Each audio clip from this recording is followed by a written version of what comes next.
Everybody, it's Joseph R. Wheeler III, the artist, the founder, the president of the ONYXCON Foundation. Back for another live.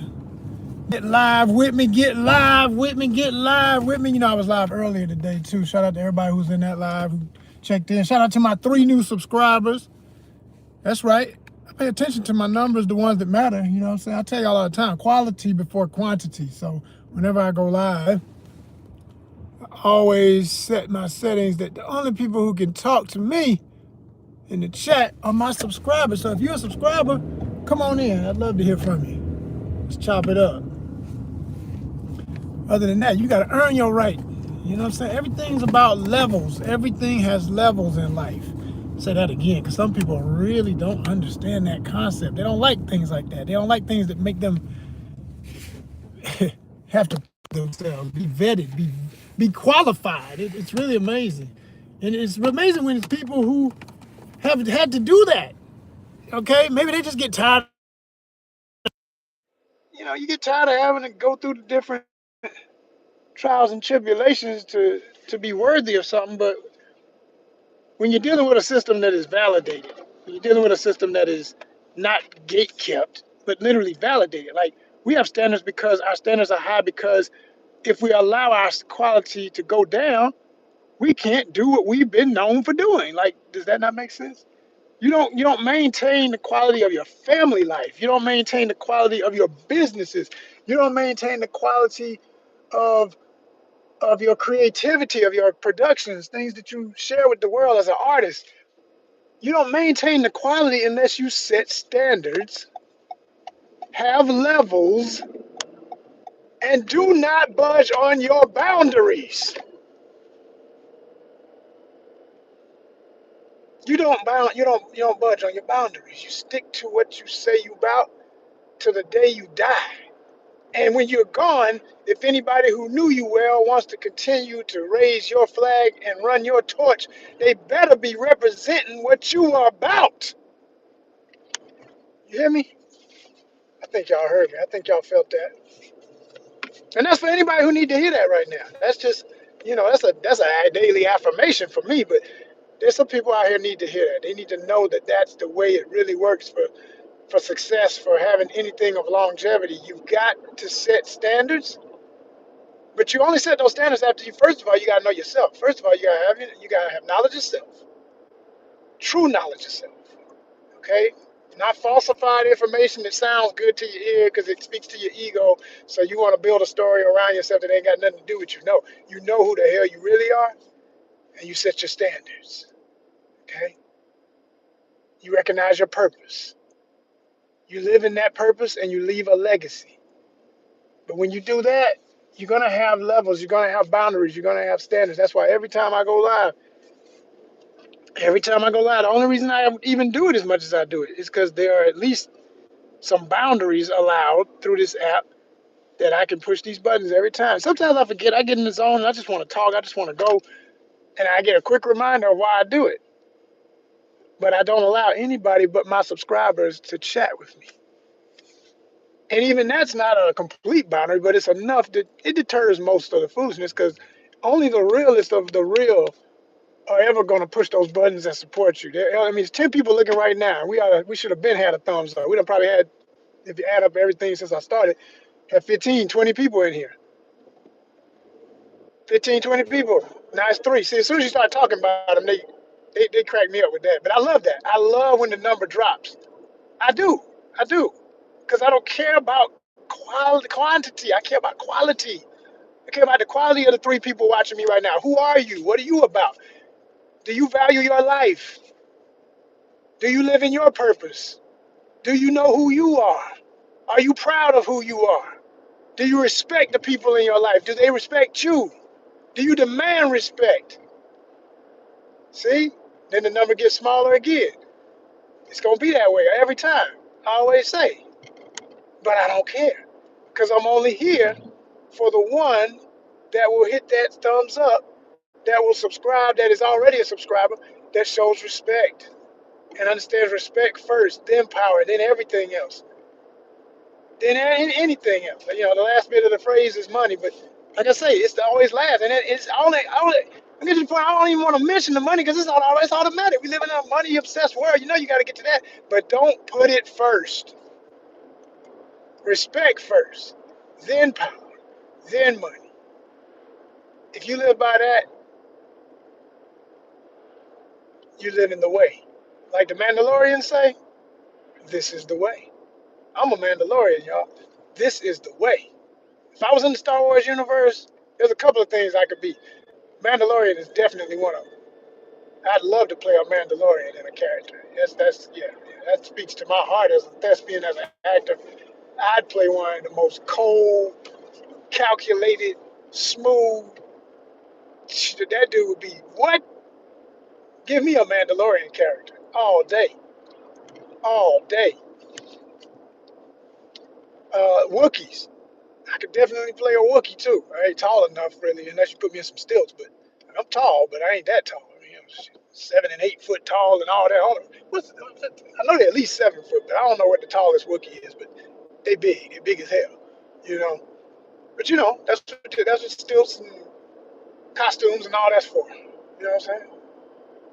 You can make all the noises with the side effects. You know.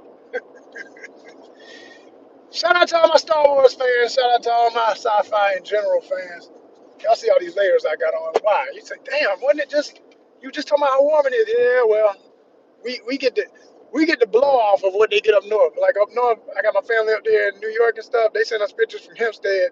They clearing snow out the driveway. It looked like at least 2-3 feet of snow, and they out there chopping through it, trying to make a way to even get out the driveway, stuff like that. Shout out to New York. Shout out to Hempstead, Strong Island. You know what I mean? Long Island, Hempstead. Yeah. You know what I'm saying? I got peoples up there. Shout out to them. Shout out to them.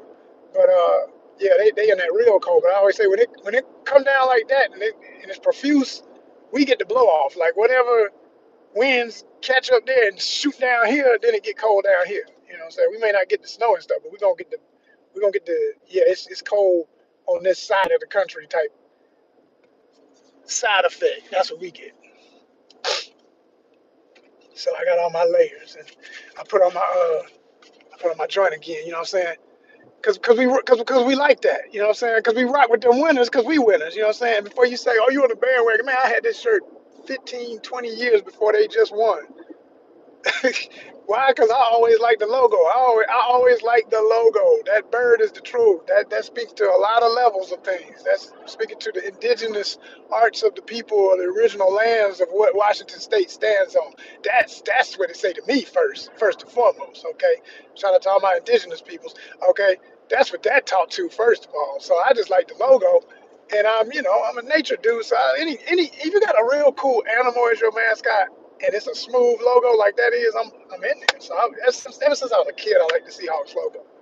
So I'm real proud of them. And there's a lot of cool people from Seattle, a few that I know. Forever and a day, Sir Mix-a-Lot gave us some of the greatest hip hop. You know what I'm saying? Not just Baby Got Back, but Posse on Broadway, and that whole album that was on was dope back in the day in Atlanta. If you know, that was the 808 sound that we love. Anybody had that bass, that thump like that? He from Florida. He from Seattle. Oh snap. Oh okay. Well, sound good to me. We rock with you, baby. If you had that sound, we was with you. We was with you. Period. And still are. That's that. It's just in us. We love that. Love that 808 bass. Love that thump, thump, thump, thump, thump. It just do something to your soul when you hear it vibrating. But ain't nothing but Mother Africa speaking through us all day, every day, 24/7, 365. Not just in February, always, always, as we speak of 100 years of Black history as an official thing. But we've been living it. So whether they declare it a month or not, we are it. We are it. You understand? For real, for real. But as I was saying, shout out to all my subscribers, the 3 that came in earlier today when I was in my earlier live. I did a little workout, was dancing and carrying on.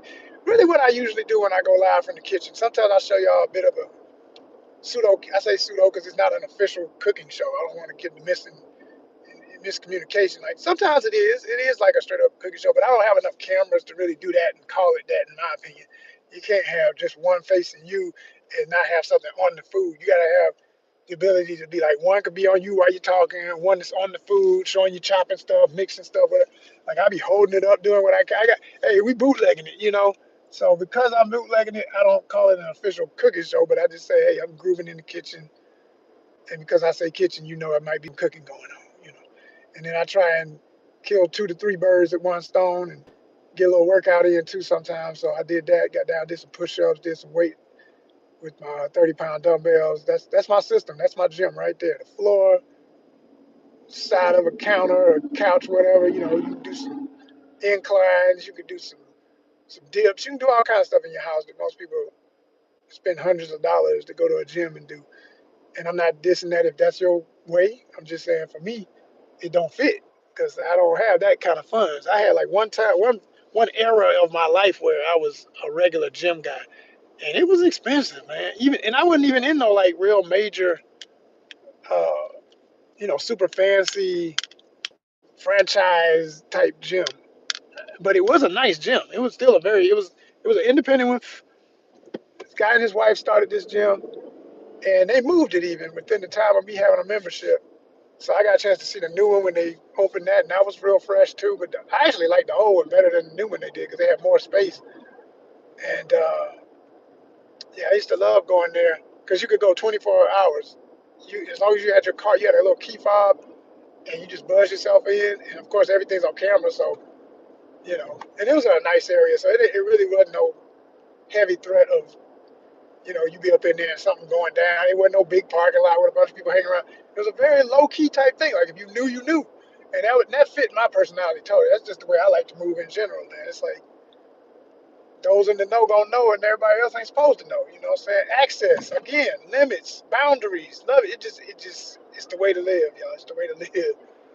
It's the way to live. It keeps all the riffraff and the nonsense at bay. It's all around you at all times, but you experience less of it when you have people who respect boundaries and set up boundaries for themselves. So you find that in businesses and everything else you work with, and it works for you. It's like, oh, this is in sync with who I already am. That's why I like coming over here. Yeah, hell yeah. It wasn't a busy place with a whole bunch of folks flossing and jealous of each other, so busy looking at the next person, wishing you had their muscles that you can't focus on the weight, and you end up dropping something on your head. It wasn't that kind of gym. It wasn't that kind of gym. You literally got up in there and handle your business. Everybody's in their zone, and that's it. That's it. And it was more of a family gym too. Like they would have classes for folks, typically mostly like 35 and up. Which, I admit, yeah, sometimes I wish it had more of the sexy little hot young things walking around and everything. So at least you got some eye candy, motivation or whatever. But it's probably for the best because I think about it. Like I have been in environments like that before, and there really ain't much working out going on. There's fronting going on.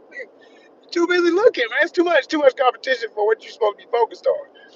So yeah, you can't have a little model agency of gorgeous women walking past every second while you focused on keeping some weight and form. You're gonna mess around and pull your day muscle. You're gonna mess around and have a rotator cuff issue. You're gonna have something because you're too busy, you too distracted, you can't focus.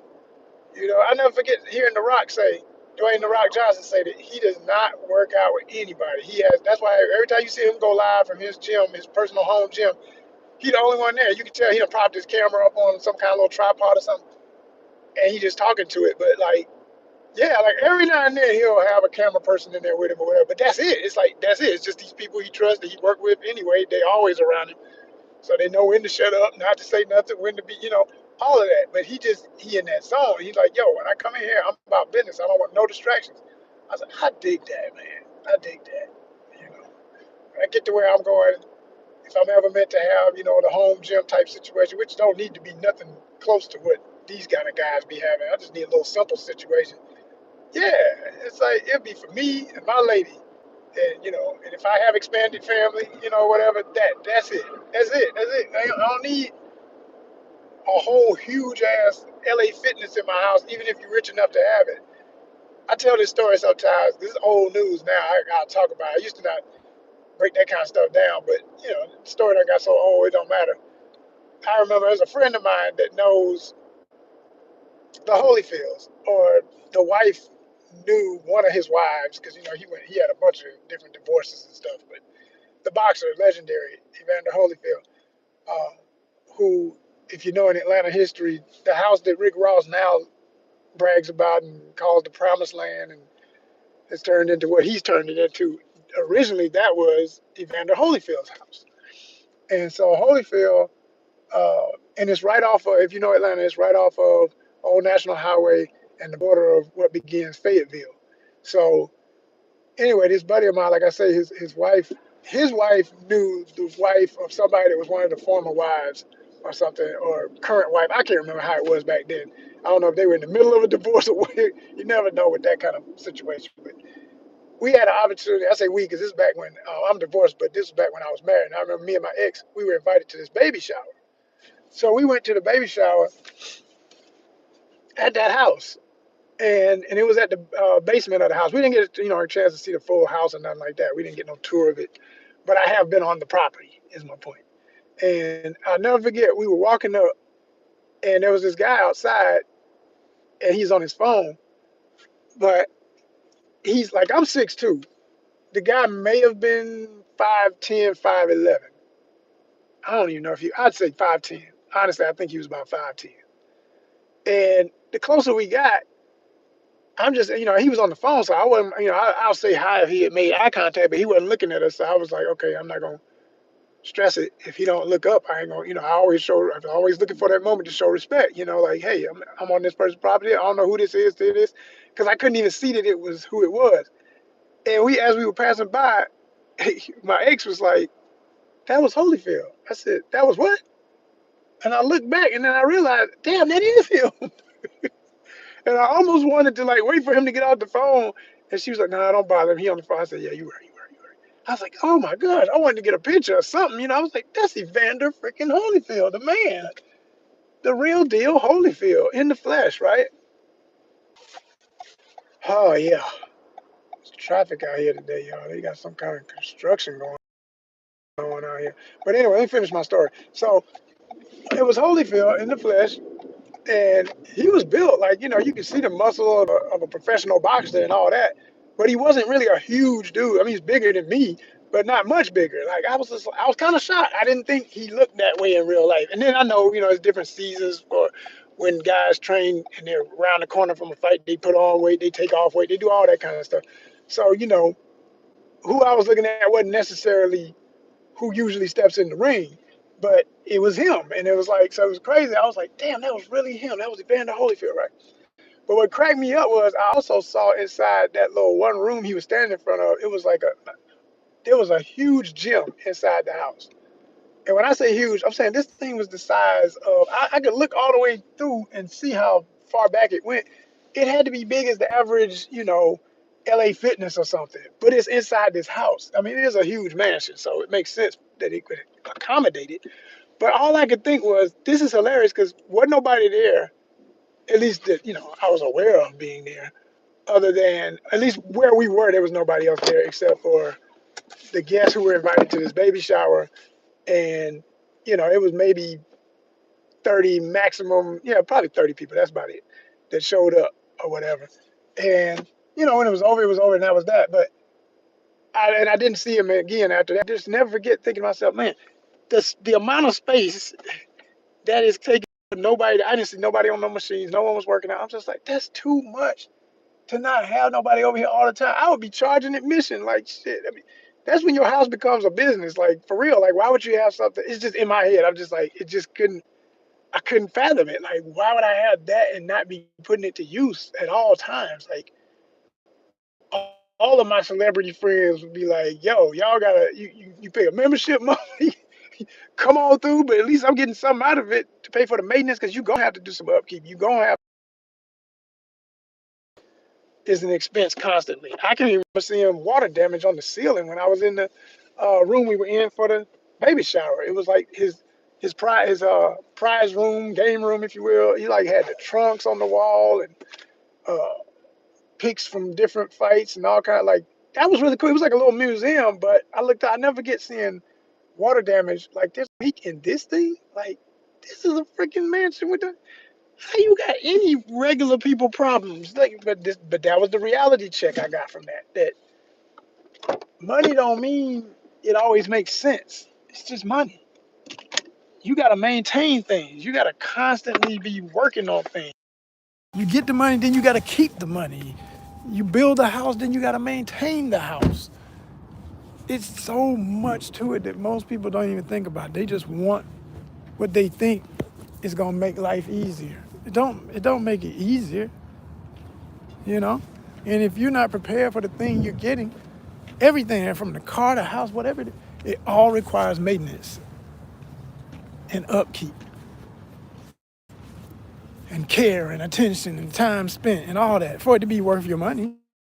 Why you just spending, you know? And that's the reality check. We'll be back, y'all. I'm about to go in here and do this order. On my way to drop it off, I might go back live again. We'll see if this one maintains the signal. But I'll be back soon. Y'all go ahead and hit that thumbs up for me. Show some love. And I'll wrap this one up later.